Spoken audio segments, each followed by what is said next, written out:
샬롬 굿마을 개념은 오늘은 3월 31일 목요일이고요. 우리 함께 기도하고 큐티 시작해보도록 하겠습니다. 이든 소망 사랑과 은혜가 풍성하신 주님 감사합니다. 오늘도 말씀 앞으로 섰습니다.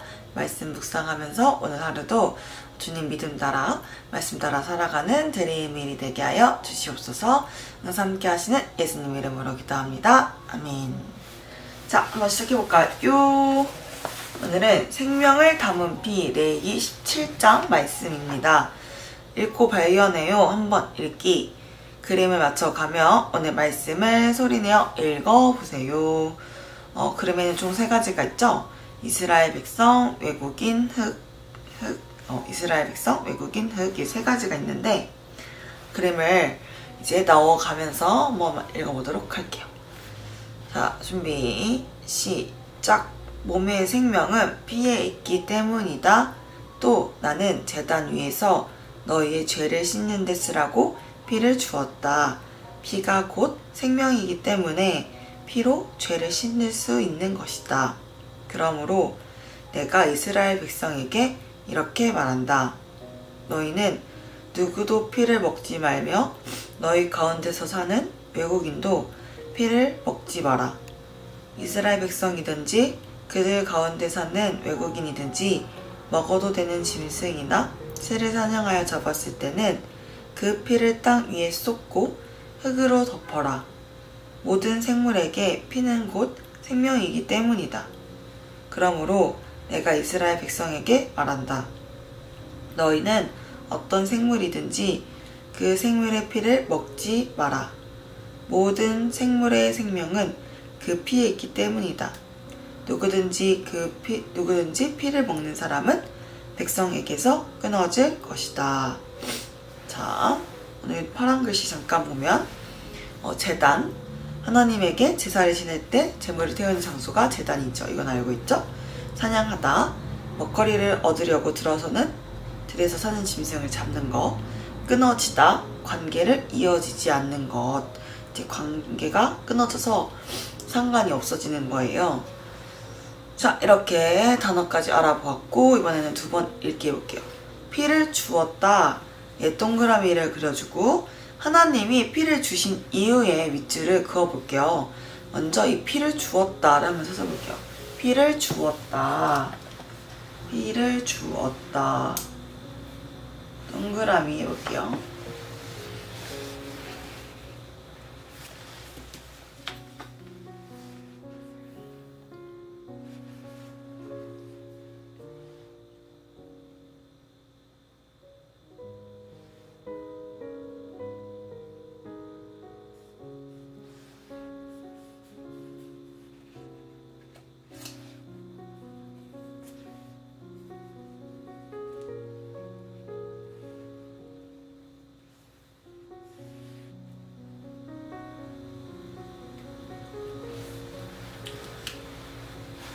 자, 바로 피를 주었다. 첫 번째 11절에 있죠.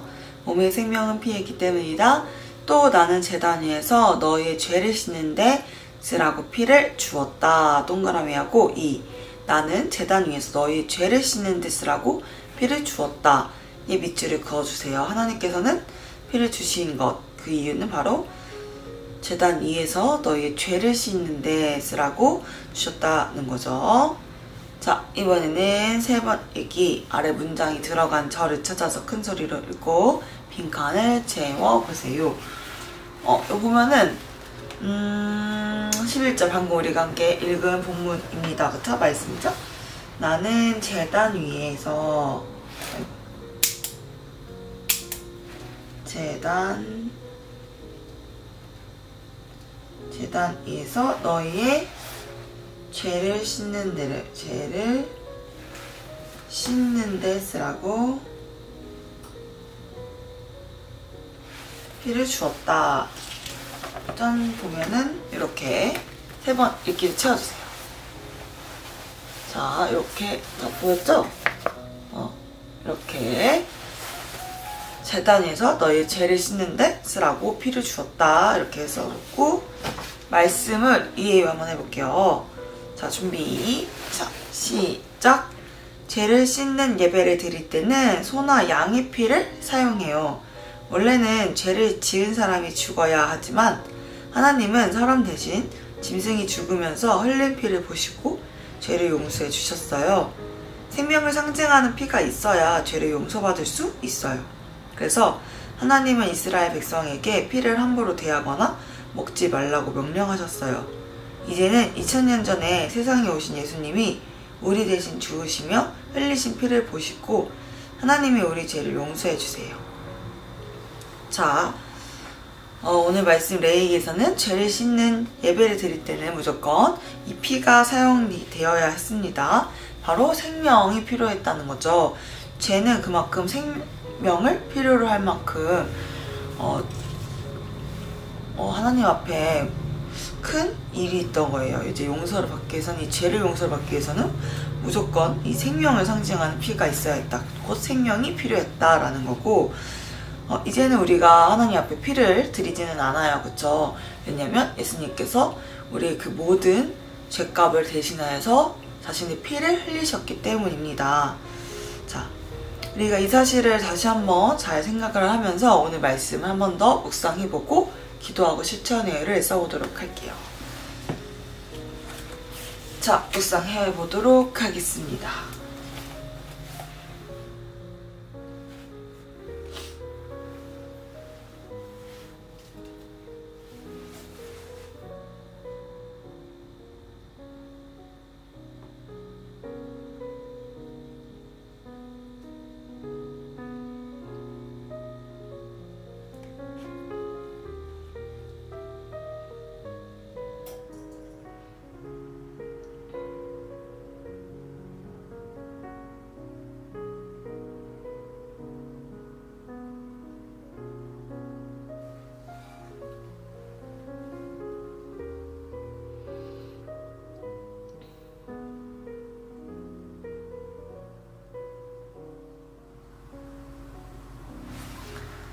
자, 다 묵상을 해본 친구들은 기도하고 실천해요를 써보도록 할게요. 하나님,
자, 여러분, 전도사님은 다 써봤습니다.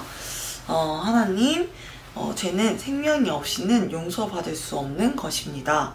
하지만 우리는 이제 직접 우리가 죄를 지었다고 해서 직접 죽거나 제물을 하나님께 드리지 않아요.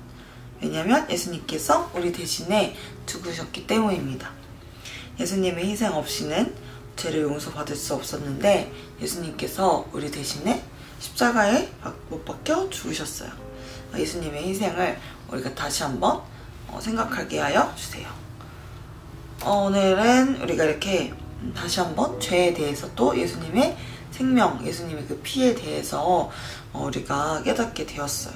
예수님께서 우리 대신에 죽으셨다는 사실, 그 사실을 이 사순절 기간 동안 여러분이 잘 기억했으면 좋겠어요. 그러면 오늘 큐티 스티커를 붙여볼게요. 31일, 오늘이 바로 3월의 마지막 32일입니다. 32일이 스티커를 떼서 붙여주세요. 붙여주세요. 자, 이렇게 3월달 달력도 다 완성을 했습니다. 여러분들도 완성을 잘 했을 것 같고, 자, 내일은 또 4월이네요. 4월달 달력을 한번 채워보도록 할게요. 자, 그러면은 오늘 기도하고 오늘 마치도록 할게요. 믿음, 소망, 사랑. 사랑과 은혜가 풍성하신 주님 감사합니다. 오늘 말씀 속에서는 예수님께서 우리 죄 대신하여 십자가에 못 박히심을 다시 한번 하게 되었어요. 죄는 생명에 없이는, 피가 없이는 용서받을 수 없는 것입니다. 하지만 예수님께서 우리 대신에 십자가에 돌아가심으로 우리 죄가 단번에 용서함 받게 되었어요. 이 사실을 이 사순절 기간 동안 잊지 않고 기억하는 우리 드림일이 되게 하여 주시옵소서. 오늘 하루도 용서받은 하나님의 자녀답게 살아가는, 하나님의 그 부르심에 힘입어 살아가는 드림일이 되게 하여 주세요. 항상 함께 하시는 예수님 이름으로 기도합니다. 아멘. 오늘 큐티는 여기까지. 오늘 하루도 힘차고 즐겁고 기쁜 하루가 되었으면 좋겠고, 우리 내일 이 시간에 만나도록 할게요. 안녕.